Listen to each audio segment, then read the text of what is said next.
بعد أن غادر منتخب المغرب بطولة كأس الأمم الأفريقية المقامة حاليا في كوت ديفوار بهزيمته 0-2 من منتخب جنوب أفريقيا في دور 16 لهذه النسخة الإيفوارية، لم يتردد وليد الركراكي المدير الفني لأسود الأطلس في إعلان مسؤوليته الكاملة عن هذا الخروج المبكر، مبديا أسفه الشديد لأن النتيجة النهائية بعيدة تماما عن الآمال العريضة التي صاحبت الفريق من البداية وجعلته يطمح في الفوز باللقب، بعد أن أبهر العالم كله بوصوله إلى نصف نهائي كأس العالم الأخيرة بقطر 2022.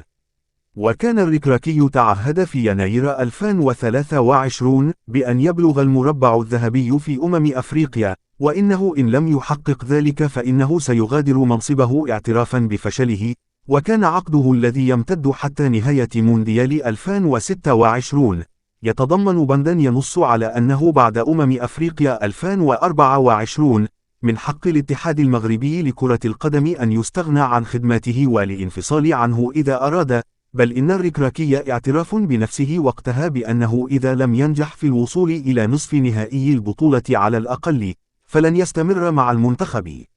واعترف الركراكي بأنه فشل في مهمته طالما أنه لم يحقق هذا الهدف، وإنه على استعداد لأن يترك مكانه لمدرب آخر.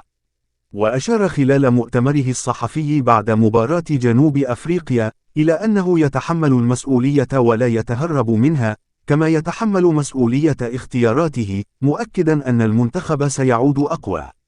وردا على سؤال بشأن هذا الإقصاء المبكر من البطولة، ذكر الركراكي الحاضرين بتصريحاته السابقة بعد كأس العالم الأخيرة قبل عام من الآن، إذ قال وقتها إن منتخب بلاده هدفه الوصول إلى قبل نهائي الكان على الأقل، ولأن ذلك لم يحدث فعليا، فإنه جاهز للجلوس مع رئيس الاتحاد ومناقشة الأمر، وإنه ليس لديه أي شيء يخفيه ويطلع تماما بمسؤولياته ويتحمل نتيجة هذا الفشل. وقال الركراكي: لا ألوم اللاعبين الذين بذلوا أقصى طاقتهم وأعطوا الحد الأقصى، وأشار إلى أنه كان يشعر بقدرة المنتخب على مواصلة المنافسة والعودة للوطن بالكأس، ولكنه اعتراف في الوقت نفسه بأن هذه البطولة أصبحت معقدة جدا على كل المنتخبات وشهدت مفاجآت كبيرة، كما عانى فيها المنتخب من الإصابات والغيابات المؤثرة لعدد من الأساسيين، وهناك لاعبون شباب واعدون يمكن تطوير أدائهم ليكونوا ذخيرة المنتخب مستقبلا، وما حدث هو فشل الكوتش ولا لوم على اللاعبين.